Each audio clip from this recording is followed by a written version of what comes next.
back for another prospect-filled edition of the Six Rings and Prospects podcast here on WEEI, Odyssey, and 2400 Sports. I am Andy Jumbo Hart. He is Chris Shime. And today we will look at the safety position from a Patriots draft perspective before we jump into the prospects in a pool that isn't overly deep. There's a couple high-end guys, and then it tails off rather quickly. First, from a Patriots perspective, New England has three box safeties, if you want to call them that, on the roster. I think three guys that everybody has a pretty good liking for in terms of Kyle Duggar, who is coming to the end of his rookie contract and probably looking to get paid at some point. Adrian Phillips, who I think we've all grown to appreciate as maybe the underappreciated veteran, do-it-all, plays bigger than his size in the box kind of guy. And Jabril Peppers, who endeared himself to a lot of fans last season by trying to kill people every time they were around him on the football field and bringing some spunk to the Patriots defense. But what they do not have is Devin McCourty anymore. He retired, will be joining the media permanently at some point, to which the team cut and then re-signed Jalen Mills, and there were reports that may be in the free safety role, which I think he is best suited for. That brings me to a long-winded question. How big a need is the safety position in your eyes, Chris Shine? Yeah, I think safety might be one of the better positions on this roster. Actually, it might be the best position on this roster. If I had to grade them all out, I would say safety is very high on that list. It's either number one or number two. Okay. I love what Kyle Duggar brings. I think he brings a very specific role. Adrian Phillips, to me, is kind of that like jackknife where he can do just about anything you need him to ask him to do. And then Jalen Mills playing the free safety makes a lot of sense. He has experience there. He did it with the Eagles. He'll fit there. He can also slide down into that nickel corner if you desperately need him to. So I think the safety, and then again, like you said, Jabril Peppers is just going to hit somebody. Like he's going to be great when you want. I said this last year too. I felt like Bill wanted a very amorphous group of safeties where they can kind of do anything. I can have two safeties on the field. I can have four safeties on the field, and I feel comfortable with the way my defense looks. And I think he will continue that. I wouldn't be shocked if a safety gets picked. I don't expect it to be early. I would expect it to be probably in that 4th to 6th round range. So I think he wants the amorphous effect to be the entire defensive backfield to some degree. That's why everything beyond the line. They kind of all coach together. They don't really have separate rooms. They all in the same back end room together. And, I probably should mention not just the guys we talked about, but you have Miles Bryant, who was tendered, who was sort of a safety corner hybrid, regardless of what you think of him. I don't want to get into how good he is. I'm just telling you, he can kind of move around. And I think a lot of people believe that maybe Jonathan Jones, even though he moved to outside corner last year, has the history of playing in the slot, could maybe be a safety option or a defensive back option as he ages. But there are some people there was a certain stretch there, and I don't know if it was necessarily fueled by a mock draft. There was a certain stretch where I can remember doing podcast Q&As and Sunday radio shows with Fitzy and Hart program on WEEI. Listen each and every week if you're interested. Great show. And people were like calling in like, I think they should go get a safety. I think they need a safety in the first round. And I'm like, with all the needs this team has, I feel like safety is I understand the Devin McCourty thing. You're like freaking out that a guy who played 1,000 snaps and has been so good for so long is gone, but the need does not marry up to tackle, wide receiver, cornerback, middle linebacker. Like I think you could upgrade so many other positions before you target safety. And look, no disrespect to Devin McCourty, safety to me is a very easy position to figure out. That sounds disrespectful. Yeah, it's not. It's just because you say no disrespect doesn't mean what you say after that is not disrespectful. No, I know. Like you're not going to be able to replacing what he brought in the locker room is very, very different. It's very difficult. I'm talking about this position specifically, and this is one of the reasons I had such a big issue with drafting Cole Strange last year. I don't see the value in taking a guard or a safety that early in the draft. I can find a guard in the 3rd or 4th round that's going to be a starter and going to be pretty good. It's the same with centers. It's the same. There's certain positions in football where to me, the value is just not there. And like Kyle Hamilton, in my opinion, in last year's draft was one of the best players in the draft. I would not have taken him in the top 10. In my opinion, he was a can't miss safety, but to me, safety just doesn't have the value of using it on a top 15 pick, I would never. You'd never catch me dead drafting a safety in the top 15. Never. I don't totally disagree. I do think there's occasional unicorns or whatever you want to call them in terms of obviously a guy like Ed Reed, if you knew what he was going to become. Yeah, if you knew Ed Reed was going to be Ed Reed, but like Right. that's what one. I mean, maybe That's generational. We throw it Troy around. It's generation. Polamalu, like Yeah. it's Yep. those guys, but you never know that they're going to be that player. Right. Right. But if there is a player like that in this draft, in my opinion, and I think in most people's opinions, it's Brian Branch out of Alabama. There's no question. I do actually think as I go through this, and I haven't gone through everything yet to sort of rank them horizontally and vertically in my whole overall big board. I think he's one of the best all-around athlete prospects in this draft. I think he's going to be a really, really good NFL safety. And I think he's a modern NFL safety in that I think some people would probably say, yeah, he has cover skills, cornerback-like skills, can play in the back end, has the size at 6 feet tall, is not super undersized. There's some of those guys we'll talk about later. 4.5 40 is not lightning fast, but when I watch him play, he plays faster than 4.5, 4.6 40 that he ran. I think he's a really, really good player. It's a little bit like we had the conversation about Bijan Robinson and the running back. Like, I think he's can't miss, exactly the same. Pretty close to can't miss. How valuable is he? Where is he value on the draft board? What kind of players do you have around him? But to me, if you add Brian Branch to an already good defense, a defense that has a corner, has a pass rush, you'll be really happy with the kind of player you get. Yeah, look, I completely agree with you. I think if you're just going based on football players, you're not taking positional value into account. Brian Branch is a top 5 player in this draft, Agreed. in my opinion. I just think he's that good. It was the same. We had the same discussion with Bijan Robinson. Yep. It's just I don't know if unfortunately for him, I just don't know if he's going to go in the first round because I don't know if the value's there. I think any team that takes this kid is going to be thrilled to pieces that they took him because if as long as you're willing to pay him in the future, he'll be on your team for 10 years and he'll have a good, solid NFL career. I can't say that he'll be a Hall of Famer. I can't even say that he'll be a perennial Pro Bowler, but he will be a legitimate impact player every year. And as Bill likes to say, he's a 4-down player. He can return punts. He can cover kicks. He can do everything. Plays in the kicking game. But I don't. And he was a guy that we had fans calling and talking about. They should take Brian Branch at 14. And it kind of surprised me. A, the need, and B, the player. Even talking to Mike Rodak, who covers Alabama now, used to cover the Patriots. He was a little surprised at sort of the hype train that has come about for Brian Branch. And it'll be interesting to see. Who knows where he ends up. Maybe he ends up as the 32nd pick in the draft, 31st pick in the draft, whatever. But he is a really good player. After that, I personally am not sure there's anybody I would even consider taking in the first round at the safety position. No, I think there's guys. And again, some of them will probably have long careers, probably start at, an Adrian Phillips type. In 5 years, you'll be talking about one of these guys like, oh, he's a really good player in your defense. He does a lot of things. I don't discount that. It's not like they're all going to be bums, but Antonio Johnson is next on the list in a lot of places. I like him a lot. And actually he jumped off for me because one of the comparisons was Kyle Duggar was their comparison. Well, 6'2", he hits like a truck. He does. 6'2", 198, 4.5, 240. Although it's funny, he ran a faster 40 time. I don't think he runs as well on the football field as Brian Branch does. Tackles for a loss, sacks, like he's a box safety around the ball, makes some plays. I don't know how explosive he is in sort of a modern football athlete way. Good football player. Like he'll probably be a good player on some team, but to me, he's a day 2 pick at best. Yeah, a team that needs a safety to come down into the box and hit and play the run and do that, you're going to be really happy with what Antonio Johnson brings you. I don't know. I don't love his coverage skills. I don't think he is that kind of player.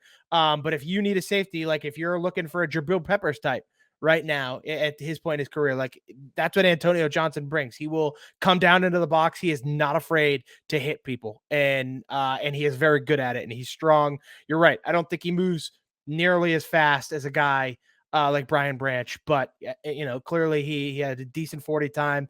The kid can play football. You're not going to be upset about drafting him, but I'm not going to spend a high second, late first round pick on a guy like this. I just won't. Yeah, I agree. So who you got next on your list? I'll let you pick a player to talk about. Let's go to the next Alabama safety. That'd be Jordan Battle. 6'1", 209, 4.55 40. I love the idea of having a player with the name Battle on the back of his jersey. I just think that looks really cool. Which is, aesthetics are good. It's not a bad thing. This guy to me is probably an early third round pick.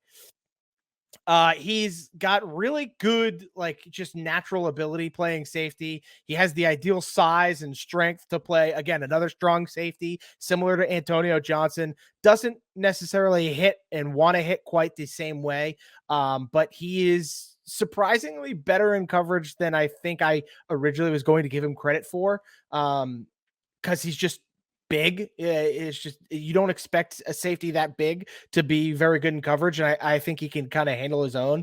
And again, that lends into I don't think he's as good of a tackler as he should be at his size. I think those are things that can be worked on. I think he again will probably get drafted and could probably start right away for a team that needs a strong safety. If you still go by free safety, strong safety measures, I think he could do that, or he could simply be a safety rotation guy like what the Patriots do. If you find yourself on a good defense, I think you could get a lot of reps in this year.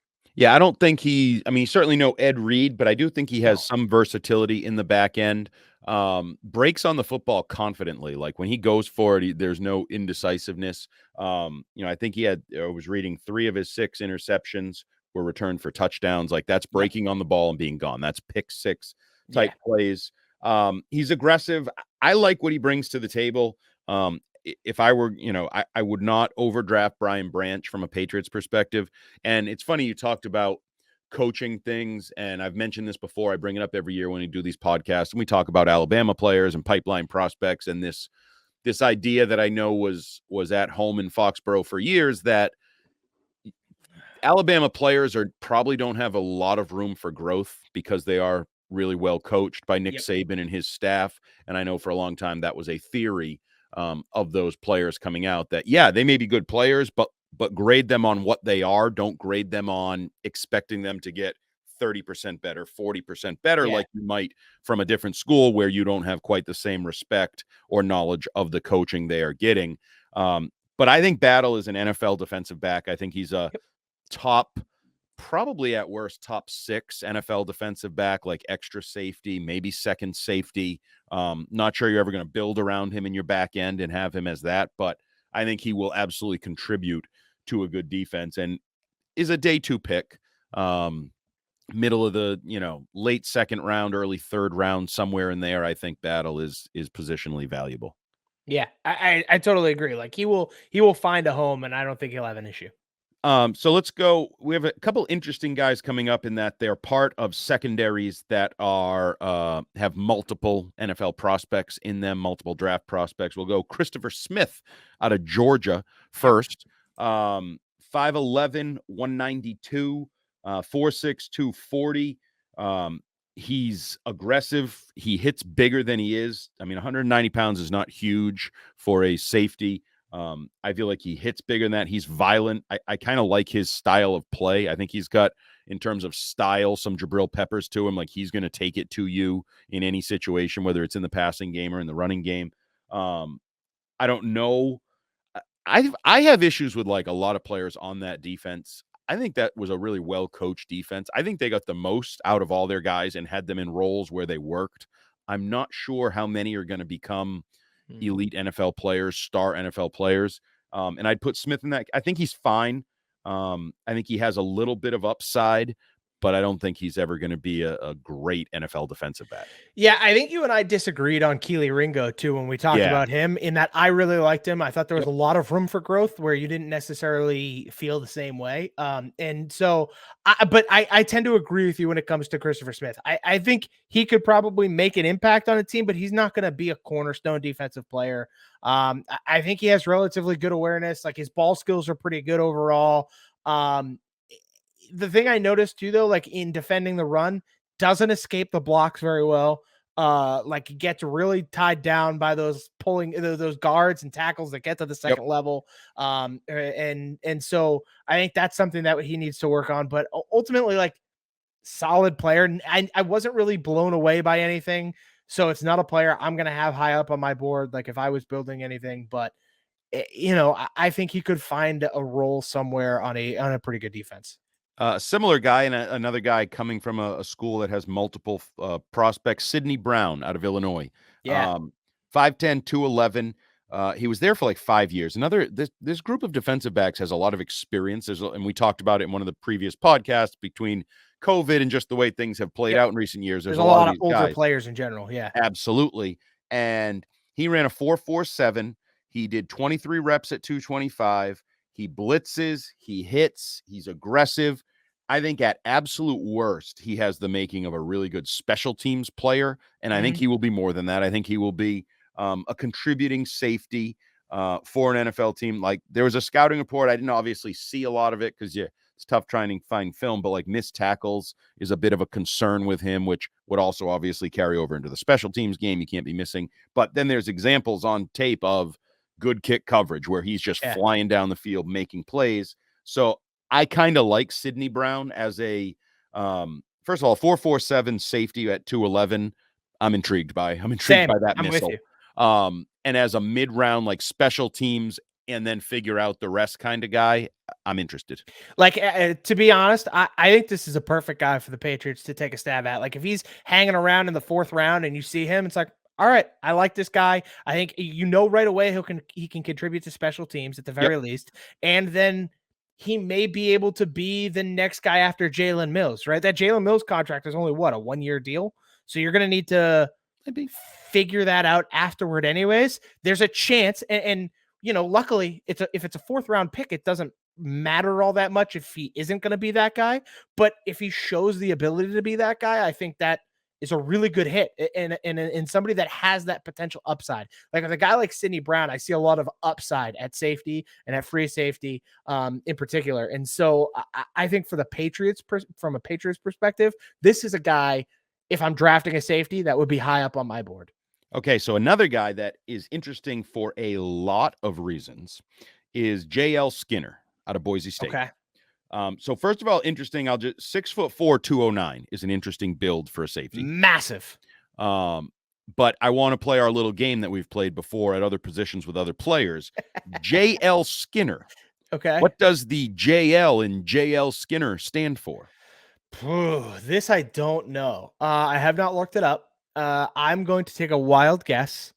I'm gonna say Jonathan Lee.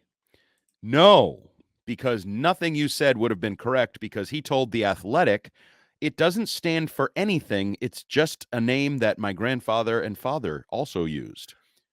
So there's no So his actual name is JL. It's not like an abbreviation for anything? No, yeah. Well, I don't know if his actual name is JL, but he goes by it, and it is not an acronym for anything. It is just the same. His father and grandfather went by JL Skinner, and it's not for like Jeremiah Lewis or whatever. Even according to his Wikipedia page, which is small, JL Skinner III. There is no actual like other name for this guy. Right. JL is his name. Huh. Maybe he should go by Joel or something. Joel. And then JLS. JLS III. I like that. So he also had a torn pec in February, so he did not work out at the combine. So there's a bit of an unknown there in terms of his comparative testing and 40 time. 3-year player, 7 interceptions, forced fumbles, fumble recoveries, can play deep. He is long. He tracks the ball well. He's not a thumper. He's a little bit more of a free safety type, but he's willing to hit. He just isn't bringing a lot of lead when he hits there. Yes, very much so. If you're looking for more of a free safety type, I'm intrigued by him. Yeah, I think there's a chance there that I like the explosiveness. You're right. He's not afraid to hit. It's just that I don't know that the strength is there behind the hit. So, but that's something an NFL coaching staff can fix. It's like, okay, I'm going to get him on a specific weight regimen. He's going to weight train all the time. We're going to get him on a specific diet, and he's going to bulk up a bit, and he's going to add some lead to that pencil and be able to absolutely hit somebody. Because clearly I don't think he's afraid to. I agree with you. I think there's a lot of positives. Again, this is another guy with some room for upside here. That I think an NFL coaching staff like the New England Patriots could take care of.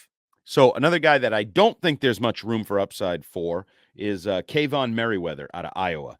I didn't even look at this guy. Okay. I saw Iowa, so I did a little research on him just because you never know with Kirk Ferentz and what they got going on there. High Fair. character guy, apparently, according to scouting reports. Coaches rave about his character. But 6 foot, 205, 4'6", 240. I think he's a special teamer, maybe a backup. He is pretty physical, and I actually thought he was slightly more athletic than some of the scouting reports I read on him. But I do not see upside. He is not a starting safety in the National Football League. Maybe the connection gets him a job. Very average football speed. He's a competitor. To me, he's one of those good college football players. There's no shame in that kind of guy. And maybe he can stick around as a special teamer as like the 52nd player on your roster for a couple of years, but really not much more than that. Another guy I wanted to bring up for his interesting name and a couple other side bits. By the way, Sidney Brown from Ontario, Canada. I forgot to mention Canadian. that. Nice. And then moved down to Florida, did some high school down there, but originally from Ontario. Jair Brown from Penn State, whose nickname is Tig, T-I-G. Okay. Because when he was a little baby, he bounced around a lot like Tigger. Oh, nice. So I liked that. I always love these little because I feel like when we watch the draft, they fixate on like, I'm just throwing this, Sidney Brown, who had 3 siblings who were all killed in a tragic, blah, blah, blah. Like all the sad stuff. Right.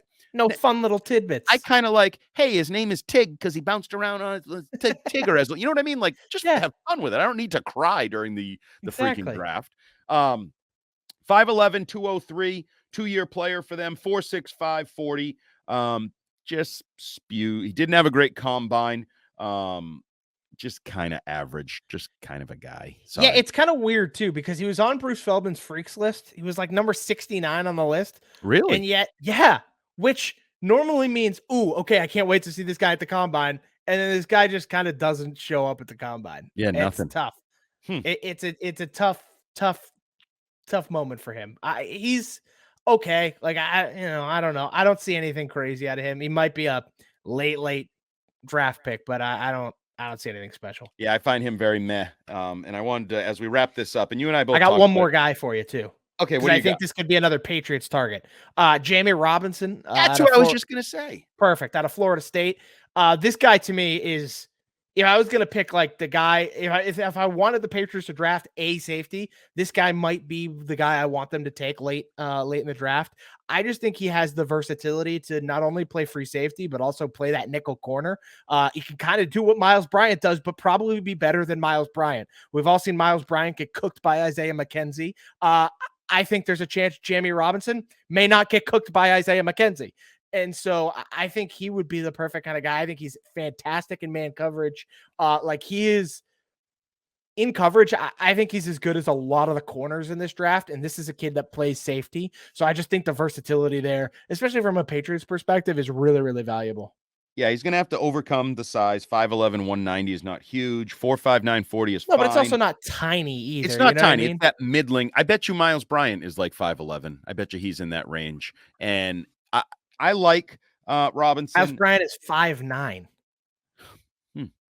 So there you go. That surprises me.